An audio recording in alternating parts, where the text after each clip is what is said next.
Hello guys, this is Sonu Singh and welcome to my channel.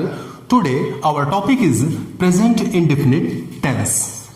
जो बच्चे अभी तक इस चैनल को सब्सक्राइब नहीं किए हैं प्लीज़ सबसे पहले वो इस चैनल को सब्सक्राइब कर लें जिससे हमारी नेक्स्ट वीडियोस आप तक आसानी से पहुंच जाए। तो आइए हम बात करते हैं प्रेजेंट इंडेफिनिट टेंस की। इंडेफिनिट का सेंस होता है अनिश्चित, यानी ऐसे सेंटेंस जिसमें अनिश्चितता हो। अब अनिश्चितता किस चीज की होनी चाहिए? जिसमें टाइमिंग का बोध ना हो, यानी परफेक्शन ना हो टाइम के मामले में। और दूसरी चीज वो सेंटेंस कंटिन्यू ना हो, यानी कि जारी ना हो। जैसे कि मैं अभी आपको पढ़ा रहा हूं, ये काम मेरा लगातार जारी है, लेकिन वो सेंटेंस जिसमें कंटिन्यूटी ना हो और टाइम के मामले में कंप्लीट ना हो, ऐसे सेंटेंस जो होते हैं वो इंडेफिनिट कहलाते हैं। दूसरी चीज इंडेफिनिट में होती है वो सेंटेंस जो हैबिचुअल होते हैं, यानी जिसमें हैबिट होती है। जैसे डेली रूटीन के जो सेंटेंस होते हैं, जैसे सुबह से लेकर शाम तक जो भी आप काम करते हैं, ये आपका खास तौर से डेली का काम होता है, बट इसमें कोई टाइमिंग नहीं होती है।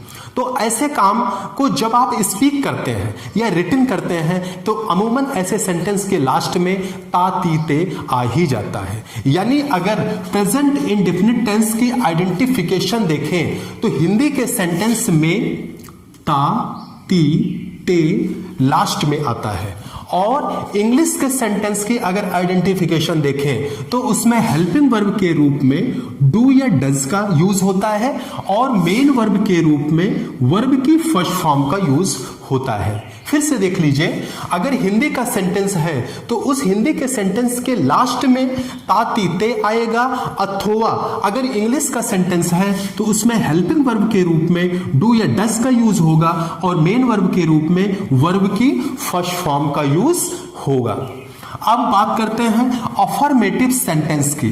अफर्मेटिव सेंटेंस का जो सेंटेंस स्ट्रक्चर होता है वो मैंने लास्ट वीडियो में आपको बताया था कि सेंटेंस का स्ट्रक्चर कैसे बनता है। उसी के अकॉर्डिंग मैं बताता हूं कि सबसे पहले आप किसी भी सेंटेंस को बनाने के लिए उसमें आप सब्जेक्ट का यूज करते हैं, सब्जेक्ट के बाद तुरंत आप वर्ब का यूज करते हैं। अब वर्ब में हेल्पिंग वर्ब होगी या मेन वर्ब होगी, ये यहां पर आप देखिए। अफर्मेटिव सेंटेंस में वर्ब की फर्स्ट फॉर्म का यूज होता है और उसके साथ यस या ईएस का यूज होता है, लेकिन इंडेफिनिट यानी प्रेजेंट इंडेफिनिट टेंस के अफर्मेटिव सेंटेंस में हेल्पिंग वर्ब यानी डू और डस का यूज नहीं होता है। अब वर्ब की फर्स्ट फॉर्म में एस या ईएस लगाने के बाद जरूरत पड़ने पर एस या ईएस लगेगा, उसके बाद ऑब्जेक्ट का यूज होता है। यानी जो अफर्मेटिव सेंटेंस का हमारा स्ट्रक्चर बनता है, सबसे पहले आप सब्जेक्ट प्लस वर्ब की फर्स्ट फॉर्म, जरूरत पड़ने पर एस या es plus object. For example एक हम देख लेते हैं, मैं पानी पीता हूं। मैं पानी पीता हूं। इसका अगर आप ट्रांसलेशन करेंगे हिंदी के सेंटेंस में, देखिए हिंदी के सेंटेंस में सबसे पहले सब्जेक्ट होता है, उसके बाद ऑब्जेक्ट होता है, उसके बाद लास्ट में वर्ब होता है। ये चीज आप ध्यान रखिएगा। हिंदी के सेंटेंस में ऑब्जेक्ट हमेशा बीच में होता है, लेकिन जब इंग्लिश का जब हम ट्रांसलेशन करते हैं तो वर्ब को मिडिल में लाते हैं। यानी कि जब इसे हम ट्रांसलेशन करेंगे तो आए, उसके बाद हमारा वर्ब कहां पर है? हिंदी के सेंटेंस में देखिए वर्ब हमेशा लास्ट में होता है। पीता है यानी पीना, पीना का इंग्लिश होती है ड्रिंक, आई ड्रिंक। ऑब्जेक्ट हमारा है वाटर, आई ड्रिंक वाटर। यहां पर यह ध्यान देना है कि वर्ब की फर्स्ट फॉर्म में एस या ईएस कहां लगता है। ठीक, देखिए यहां पर ही, सी, इट या सिंगुलर नंबर मीन्स अगर हमारा सब्जेक्ट थर्ड पर्सन और सिंगुलर नंबर है तो उसके साथ वर्ब की फर्स्ट फॉर्म में एस या ईएस का यूज करेंगे। फिर से देख लीजिए, अगर हमारा subject singular number third person है, सिंगुलर नंबर थर्ड पर्सन, यानी यहां पर अगर आप देखिए दे जो है थर्ड पर्सन होता है लेकिन सिंगुलर नंबर नहीं है, प्लूरल है। यानी कि अगर हमारा सब्जेक्ट सिंगुलर नंबर के साथ साथ थर्ड पर्सन हो तभी उसके साथ वर्ब की फर्स्ट फॉर्म में एस या ईएस लगेगा। ऐसे सब्जेक्ट होते कौन कौन से हैं? ही हो गया, सी, इट और सिंगुलर नंबर यानी एनी सिंगल नेम जैसे राम, श्याम इत्यादि। अब इसके अलावा जो सब्जेक्ट हमारे रेस्ट होते हैं यानी रिमेन बचते हैं जैसे आई, वी, यू, दे और प्लूरल नंबर सब्जेक्ट जो होते हैं उनके साथ हम वर्ब की फर्स्ट फॉर्म का यूज करते हैं। इस प्रकार से अगर एक एग्जांपल देख लीजिए, वह खाना खाता है। देखिए यहां पर सब्जेक्ट हमारा है वह यानी ही, वह खाता है यानी वर्ब हिंदी के सेंटेंस में लास्ट में होता है ना, खाता है कि इंग्लिश ईट्स, यहां पर ईट था लेकिन यहां पर देखिए ही, सी, इट और सिंगुलर नंबर के साथ वर्ब के फर्स्ट फॉर्म में एस या ईएस लगेगा यानी यहां पर ही ईट्स हो जाएगा। ईट्स क्या खाता है? खाना यानी फूड, ही ईट्स फूड। इसी प्रकार से जो और भी ट्रांसलेशन हो सकते हैं उन्हें आप जो है ट्राई कर सकते हैं। जैसे रोहन बाजार जाता है, रोहन बाजार जाता है। रोहन में अगर आप देखिए, रोहन आपका सब्जेक्ट है, बाजार आपका ऑब्जेक्ट है, जाता है आपका वर्ब है। ठीक, रोहन आपका सब्जेक्ट है, बाजार आपका ऑब्जेक्ट है, जाता है ये आपका वर्ब है हिंदी के सेंटेंस में। लेकिन जब इसमें हम इंग्लिश का सेंटेंस बनाते हैं तो रोहन यानी सब्जेक्ट को सब्जेक्ट के तरीके से ही लिखते हैं रोहन, उसके बाद जाता है इसमें वर्ब है। इंग्लिश के सेंटेंस में वर्ब को हम बीच में लाते हैं, जाता है ये यानी कि गोज, गो में ईएस लगा दिया, उसके बाद टू मार्केट ये आपका ऑब्जेक्ट हो गया। ठीक, इसी प्रकार से दूसरा सेंटेंस देखिए, तुम किताब पढ़ते हो, तुम किताब पढ़ते हो। तुम यानी सब्जेक्ट, पढ़ते हो यानी पढ़ना, पढ़ना यानी रीड यानी वर्ब और उसके बाद किताब यानी ऑब्जेक्ट। तो इस प्रकार से जब इसका हम ट्रांसलेशन करते हैं तो यू, तुम की इंग्लिश होती है यू, उसके बाद पढ़ना, पढ़ना हिंदी के सेंटेंस में लास्ट में है यानी कि यहां पर देखिए पढ़ना, पढ़ना यानी वर्ब यानी यहां हो गया रीड। यू के साथ रीड का ही यूज होगा, इसमें वर्ब में एस या ईएस का यूज नहीं होगा। यू चूंकि सेकंड पर्सन है और प्लूरल है तो इसके साथ हम एस या ईएस का यूज नहीं करते हैं। यू रीड आपका ऑब्जेक्ट हो गया द बुक। इस प्रकार से आपका प्रेजेंट इंडेफिनिट टेंस का ये अफर्मेटिव सेंटेंस है। अब हम बात करते हैं निगेटिव सेंटेंस की। निगेटिव सेंटेंस का जो स्ट्रक्चर होता है उसमें हेल्पिंग वर्ब डू या डस का यूज होता है, क्योंकि इसमें हमें नॉट का यूज करना है और नॉट अकेले नहीं आता है, वो हेल्पिंग वर्ब के साथ ही आता है। तो स्ट्रक्चर आप देख लीजिए, सब्जेक्ट प्लस डू अथवा डस प्लस नॉट प्लस वर्ब की फर्स्ट फॉर्म प्लस ऑब्जेक्ट।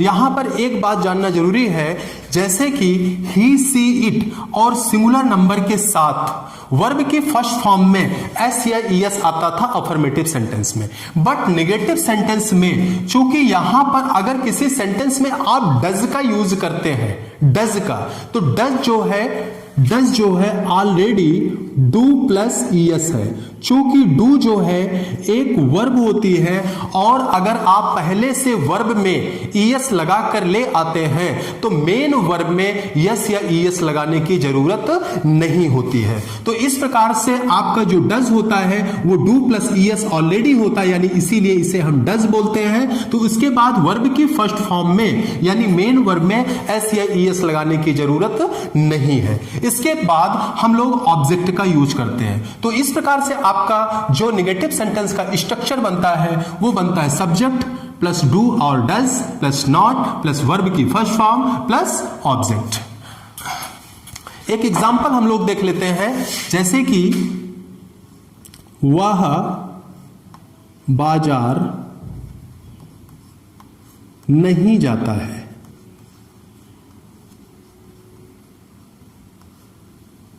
वह बाजार नहीं जाता है। देखिए इसमें हमारा जो सब्जेक्ट है वह है ही के बाद हमें हेल्पिंग वर्ब डज लानी है कि डू लानी है? चूंकि बताया गया था कि ही, सी, इट और सिंगुलर नंबर के साथ वर्ब के फर्स्ट फॉर्म में एस या ईएस आता है। चूंकि आप निगेटिव सेंटेंस बना रहे हैं, निगेटिव सेंटेंस में हेल्पिंग वर्ब आप ला ही रहे हैं। जो पहला वर्ब आता है अगर उसमें एस या ईएस ऑलरेडी लग के आ रहा है तो मेन वर्ब में एस या ईएस लगाने की जरूरत नहीं होती है। तो ही के साथ डज ऑलरेडी आता है तो हो जाएगा ही डज नॉट। देखिए यहां पर डू के साथ ईएस लग गया, हो गया आपका डज। अब इसके बाद आपका जो वर्ब होता है वो होता है go. He does not go to market. फिर से देख लीजिए, वह बाजार नहीं जाता है। He does not go to market. यहां पर गो में यस या ईएस इसलिए नहीं लाए क्योंकि डू में ऑलरेडी ईएस लगकर आया है जिसे हम डज कहते हैं। अगर मेन वर्ब के पहले हेल्पिंग वर्ब में ईएस लग के ऑलरेडी पहले से ही चला आया है तो मेन वर्ब में यस या ईएस लगाने की जरूरत नहीं होती है। दूसरा भी एग्जांपल देख लेते हैं। मेरी मां खाना नहीं बनाती है। मेरी मां, इसमें सब्जेक्ट है मेरी मां यानी माई मदर। उसके बाद खाना नहीं बनाती है यानी नहीं, नॉट अकेले तो आएगा नहीं, और माई मदर सिंगुलर है तो सिंगुलर के साथ हम डज का यूज करते हैं तो यहां पर हो जाएगा डज नॉट। नहीं बनाती है, खाना बनाना यानी कुक, कुक से यहां पर नहीं होगा क्योंकि डू में ऑलरेडी ईएस लग कर आया, नहीं हो गया डज नॉट कुक फूड। इसी प्रकार से एक और एग्जांपल देख लेते हैं। तुम पान नहीं चबाते हो। यहां पर आपका सब्जेक्ट हो गया यू के साथ डू का यूज होता है, यू के साथ डू का यूज होता है। तो इस प्रकार से you do not chew the betel. You do not chew the betel. तुम पान नहीं चबाते हो। अब हम बात करते हैं इंट्रोगेटिव सेंटेंस की। इंट्रोगेटिव सेंटेंस हेल्पिंग वर्ब के अकॉर्डिंग ही बनता है। इसका स्ट्रक्चर देख लीजिए। सबसे पहले हम हेल्पिंग वर्ब को लाते हैं यानी डू और डज को, उसके बाद सब्जेक्ट को लाते हैं, उसके बाद वर्ब की फर्स्ट फॉर्म को लाते हैं, उसके बाद ऑब्जेक्ट को यूज करते हैं और क्वेश्चन मार्क मस्ट है लास्ट में। यानी कि इंट्रोगेटिव सेंटेंस बनाने के लिए हमें हेल्पिंग वर्ब को सब्जेक्ट से पहले लाना पड़ेगा। जैसे क्या तुम पान चबाते हो, क्या तुम पान चबाते हो। इसमें देखिए चूंकि सब्जेक्ट आपका यू है तो सब्जेक्ट के अकॉर्डिंग डू का यूज करेंगे। आई, वी, यू, दे और प्लूरल नंबर्स के साथ हम हमेशा डू का यूज करते हैं। यानी कि डू यू चू द बीटल, डू यू चू द बीटल। इसी प्रकार से दूसरा सेंटेंस देख लीजिए। क्या वह किताब पढ़ता है, क्या वह किताब पढ़ता है। आपका सब्जेक्ट हो गया वह यानी ही, सी, इट और सिंगुलर नंबर सब्जेक्ट के साथ हमेशा डज का यूज करते हैं। तो चूंकि आप इंट्रोगेटिव सेंटेंस बना रहे हैं, इंट्रोगेटिव सेंटेंस बनाने के लिए हेल्पिंग वर्ब को हम सब्जेक्ट से पहले लाते हैं, इसलिए यहां पर डज का यूज पहले करते हैं। ही आपका सब्जेक्ट है, सब्जेक्ट के अकॉर्डिंग सबसे पहले आएगा does he read the book. अब हम बात करते हैं निगेटिव इंट्रोगेटिव की, जिसमें हम नॉट का भी यूज करते हैं। इसका स्ट्रक्चर होता है डू या डज पहले आएगा, उसके बाद हम सब्जेक्ट का यूज करते हैं, सब्जेक्ट के तुरंत बाद हम नॉट का यूज करते हैं, उसके बाद वर्ब की फर्स्ट फॉर्म का यूज करते हैं, उसके बाद ऑब्जेक्ट का यूज करते हैं। इस प्रकार से आपका स्ट्रक्चर बनता है डू और does plus subject plus not plus verb की first form plus object. Example आप देख लीजिए। क्या तुम पान नहीं चबाते हो, क्या तुम पान नहीं चबाते हो। अभी आपने देखा था क्या तुम पान चबाते हो और यहां पर है क्या तुम पान नहीं चबाते हो। यहां पर आपका सब्जेक्ट है यू के साथ डू का यूज करते हैं। तो चूंकि इंट्रोगेटिव सेंटेंस में डू को हम पहले लाएंगे यानी हो गया डू यू, उसके बाद सब्जेक्ट के तुरंत बाद नॉट का यूज होता है यानी do you not chew the beetle. Next sentence देख लीजिए। क्या वह किताब नहीं पढ़ता है? क्या वह किताब नहीं पढ़ता है? यहां पर सब्जेक्ट आपका है वह यानी ही के साथ डस का यूज होता है, यानी सब्जेक्ट के अकॉर्डिंग सबसे पहले हम डस का यूज करेंगे। Does he not read the book. इस प्रकार से इंट्रोगेटिव सेंटेंस में हेल्पिंग वर्ब को पहले लाते हैं और उसके बाद सब्जेक्ट, उसके बाद वर्ब की फर्स्ट फॉर्म, उसके बाद ऑब्जेक्ट। इस तरीके से आप इंट्रोगेटिव सेंटेंस को बना सकते हैं। आज की वीडियो इतनी ही। That's all.